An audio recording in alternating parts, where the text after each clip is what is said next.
fight the dragons and Thanks for joining us from the Oklahoman's Video Studio. I'm Dave Morris, alongside this gentleman, Michael Barron, Artistic Director with Lyric Theater.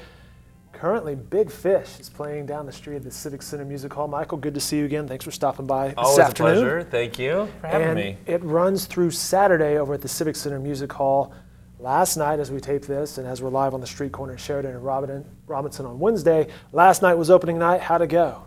It was one of the most magical opening nights I've ever had. And I don't say that lightly. And why is that? Because I talk, you know, theater people talk in superlatives. But I must tell you, it is one of the most special shows I've ever worked on.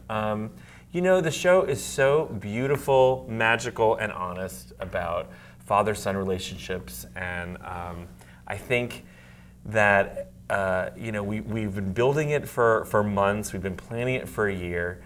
And all of the elements just came together. The costumes are beautiful. The set is one of, if not the prettiest set Lyric's ever done. It is just a stunning, it's almost like going to the Museum of Modern Art, how beautiful it is. And the music is touching and soaring, and it's a great story. It's kind of funky in that it's a father who, he's a traveling salesman, and he tries to pretend his life is greater than it was, and tells all these tales about meeting giants and mermaids and werewolves.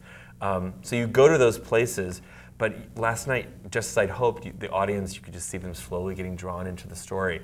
And by the end, you know, probably not a dry eye in the house. It was really, and for a theater that large, to have everyone be touched so emotionally was pretty magical. And that's why we do it.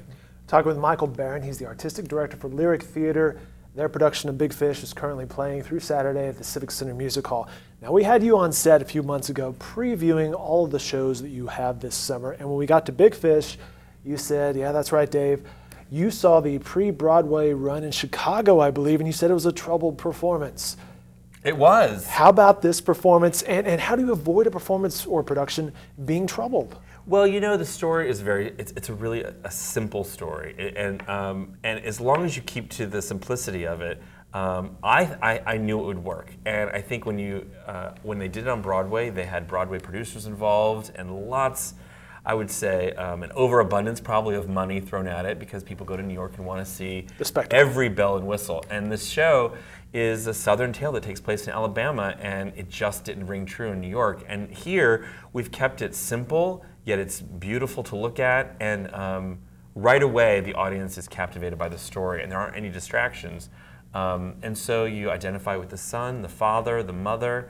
I think everyone has had a dad that's probably embarrassed them at some point. It's what parents do, right? They do. They embarrass you, but you always really want to know who they are underneath. And this is a story about a man who's just gotten married, and he's having a child, and he wants to know the most honest portrayal of his father, and the father, you know, gives it to him in small doses, and finally, because the father is having to face the end of his life, it's about how they reconcile, and there's so much in the story that I think people will be touched by and identify with. And it's not often, too, an audience gets to see something they know nothing about. Because this is a pretty new... It is. It was on Broadway last year, so it's brand new. The composer, Andrew Lippa, is an amazing songwriter. He did The Addams Family on Broadway. And I think the show just didn't get the right production, honestly, and this, to me, is the right production. It's beautiful, and I think it's going to be a great week of performances. The cast, literally, every rehearsal, there were tears. And not because it's a sad show, it's just so moving, and particularly David Elder, who plays the lead, Edward Bloom, is giving an amazing performance that you just can't not be moved by it. Tony nominee Emily Skinner, I believe, is in there as well. She is in it. One of my favorite actresses. She was in A Little Night Music last year. She played Ursula in The Little Mermaid last year. And for her to come back to Oklahoma, she just actually put on her Facebook post, she called Lyric Theater the Broadway on the Plains. Nice. She said, it's amazing that this show is better than most things on Broadway right now. And she's been in most things on Broadway.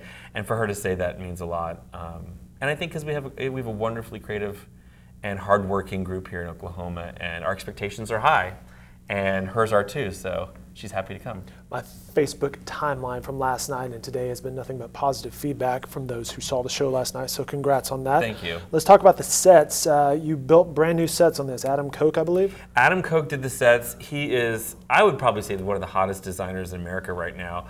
I'm just lucky because I've known him for a while, and so we've worked together. He just did Sister Act and Billy Elliot in New England, and for him to come back every summer is such a treat. When I approached it with him, I knew we need to make bold choices, and we went back to not only the book it's based on, but the film, and Tim Burton film, right? The Tim Burton film, and figured out how the show would work on stage in a new way. And we saw what they did on Broadway and looked at it and created our own vision. And it's just magical how the cast creates wonderful moments as well as the things that he created himself. A lot of this, we're also proud at Lyric too, because a lot of the set is recycled. There's a whole wall, I would say a fish-scaled wall that was made from recycled cardboard that we've been collecting all year at Lyric and around town. Knowing that you had this production coming up. Knowing we had the production, so there are thousands of pieces of cardboard that were then ripped up, painted artistically, mounted. So there's a lot of that happened. That also adds to sort of the Southern folk art nature of the show. Our producer, Paige Dillard, this is of course, the Lyric Bill, if you will, was there last night. She gives you rave reviews for Big Fish, but she mentioned it was interesting how the ensemble was used to move some of the set pieces. We do, you know, most times in shows that I direct, and the actors usually know if they're going to get in a Michael Barron show that they're going to have to move stuff. Have to roll up their sleeves? They do, and part of it depends on the show. It occurs when we do Christmas Carol at Lyric too, but... Now why is that? Why do they say that? Because I like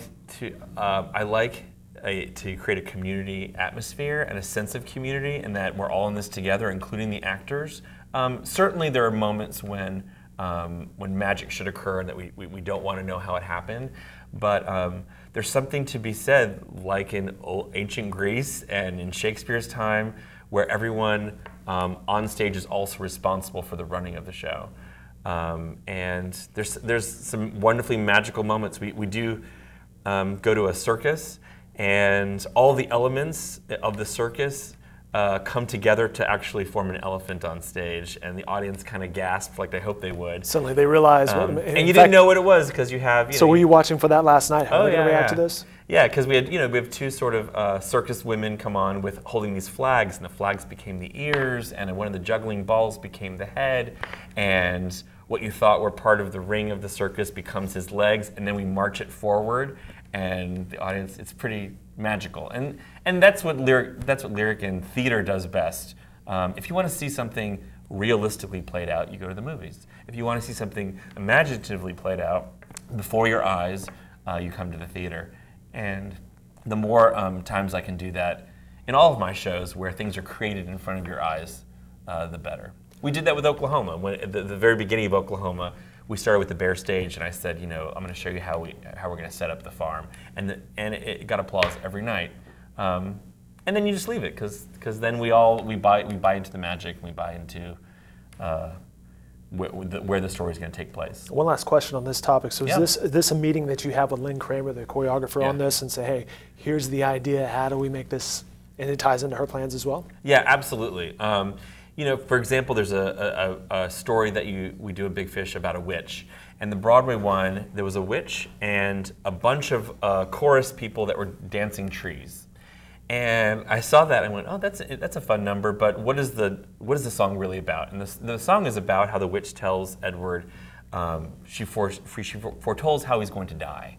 I said, well, if that's the case, and maybe he really did meet a witch, what would that be? So instead of this sort of weird priestess with dancing trees, I said, you know, let's take this to Alabama or somewhere near New Orleans, and the witch now is sort of a voodoo priestess, and they're no longer dancing trees, but they're Herminian, and it's more of a New Orleans funeral parade with umbrellas and a coffin. And so when I give her those things, I say, okay, this is the world I want, and then she listens to the music and decides, oh, okay, well then this is the kind of dancing that would work. And how do I continue the story through dance that the script has started? She just did amazing work on this show. And I think, too, even last night, she said this is one of the most magical things she's ever worked on. Because the script gives you lots of freedom to be creative, as long as you stick to the story. You can catch the magic as well, Big Fish, over at the Civic Center Music Hall. He's Michael Barron. Michael, thanks for your time today. Congrats on opening night. I never know when I talk to theater people. Should I say good luck, congrats, any of that? Yeah, it all applies. Good vibes, good vibes. It all applies. Much success. Much success. Yeah. Right. You know, now that the show's open, we're good. Doesn't matter. Knock on wood that everyone stays healthy. But you know, before that happens, it's not like it's Spider-Man or something. People are not dropping off the stage, right? So you had to say that. I had to say that. You had to say that. No one flies in the show, so that can't happen. I'll edit that out of this. Michael Barron, thanks for stopping by as always. We appreciate it. Again, Big Fish over at the Civic Center Music Hall, Lyric Theater production. Tickets start at $25. Grab them for yourself, I believe, at lyrictheaterokc.com.